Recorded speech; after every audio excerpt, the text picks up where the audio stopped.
আসসালামু আলাইকুম সবাইকে।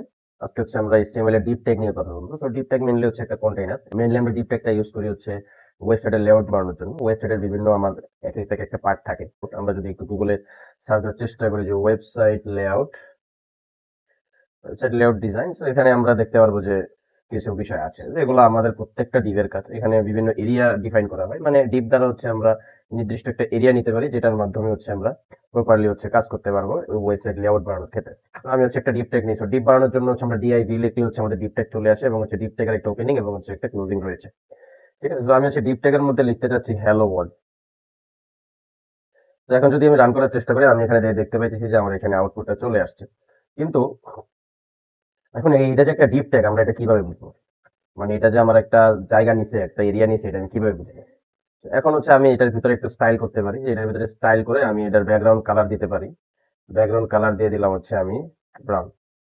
তো ব্রাউন দেওয়ার সাথে সাথে আমরা দেখতে পাচ্ছি যে আমাদের এখানে হ্যালো ওয়ার্ল্ড এর যে ব্যাকগ্রাউন্ড কালারটা, সেটা হচ্ছে আমাদের ব্রাউন হয়ে গেছে। ওকে, সো এটা হচ্ছে আমাদের একটা ডিপ, মানে এটা হচ্ছে একটা আলাদা ডিপ, মানে একটা আলাদা এরিয়া নিচ্ছে। এখন যদি আমি আরেকটা ডিপ নেই এন্ড এই ডিপের ভিতরে আমি লিখতে চাই যে বাংলাদেশ, তো বাংলাদেশ লিখলাম। সো দেন এখন আমি দেখতে পাচ্ছি যে আমার নিচে আরেকটা ডিপ আসছে, এবং হচ্ছে এখানে আমি আরেকটা স্টাইল দিব এন্ড স্টাইল, এবং এটার ব্যাকগ্রাউন্ড কালার দিব হচ্ছে আমি ব্লু। তো আমি দেখতে পাচ্ছি যে আমার বাংলাদেশ লেখাটার যে কালারটা, ব্যাকগ্রাউন্ড কালারটা, সেটা হচ্ছে আমার ব্লু হয়ে গেছে। এখানে আমি হচ্ছে অন্য একটা কালার দিই, এখানে আমি বি লিখি, অন্য একটা কালার এটা দিই। হ্যাঁ, তো আমি আমার বাংলাদেশ লেখার কালারটা চেঞ্জ হয়ে গেছে। আমি দেখতে পাচ্ছি যে আমার মানে সম্পূর্ণ এরিয়াটা হচ্ছে আমার কালার হয়ে গেছে।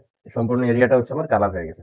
তো এর মাধ্যমে আমি বুঝতে পারলাম কি, যেহেতু আমার পুরো একটা সম্পূর্ণ এরিয়া সে নিয়ে নিছে, বা সম্পূর্ণ একটা লাইন হচ্ছে ডিপ নিয়ে নিছে, তো আমি বুঝতে পারলাম যে আমার ডিপ হচ্ছে একটা ব্লক এলিমেন্ট। ওকে, ডিপ হচ্ছে একটা ব্লক এলিমেন্ট, কারণ হচ্ছে আমরা যখন হ্যালো ওয়ার্ল্ড এর নিচে বাংলাদেশ লিখছি, ব্লক এলিমেন্ট হয়েছে বিধায় এটা হচ্ছে হ্যালো ওয়ার্ল্ড এর নিচে বসছে।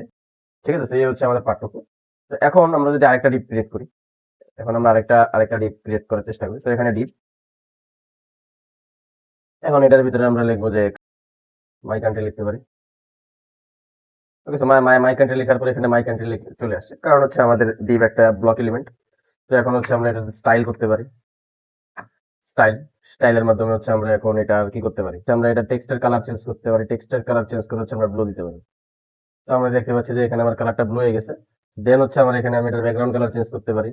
ব্যাকগ্রাউন্ড কালার আমরা এটার কি করতে পারি, আমরা এটার ব্যাকগ্রাউন্ড কালার দিতে পারি হচ্ছে এরকম।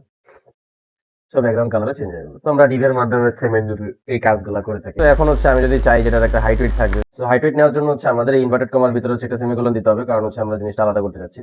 তো সেমিকোলনের পর হচ্ছে আমরা এখানে লিখতে পারি হচ্ছে হাইট। তো এখানে আমরা হাইট নিতে পারি হচ্ছে 15 পিক্সেল। আমরা 15 পিক্সেল একটা হাইট নিয়ে দেখি হচ্ছে এখানে। তো 15 পিক্সেল নিতে পারি। দেন হচ্ছে আমি আবার এখানে যে আমরা দেখতে পেলাম যে আমার এটা বড় হয়ে গিয়েছে।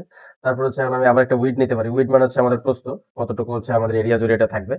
সো উইড আমরা নিতে পারি হচ্ছে 15 পিক্সেল। সো 15 পিক্সেল উইড নেওয়ার কারণে হচ্ছে আমরা দেখতে পাচ্ছি যে আমাদের যে বক্সটা, এটা ছোট হয়ে গেছে। ঠিক আছে, সো এটা আমি যদি 100 পিক্সেল নিই তাহলে হচ্ছে আর একটু প্রপারলি আসবে। সো 100 পিক্সেল নেওয়ার কারণে হচ্ছে আমার বর্ডারটা আসছে। ওকে, সো এইভাবে হচ্ছে আমরা ডিপ ট্যাগ অ্যাপ্লাই করতে পারি। ডিপের মাধ্যমে হচ্ছে আমরা অনেকগুলো লেআউট ক্রিয়েট করে তারপর হচ্ছে আমরা আমাদের ওয়েবসাইট হচ্ছে কালারিং করতে পারি বা স্টাইলিং করতে পারি, যেটা আমরা করতে পারি।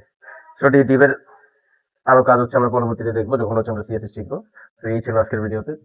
পরের টপিক গুলোতে দেখা হবে ইনশাআল্লাহ। সো বেস্ট অফ লাক সবাইকে।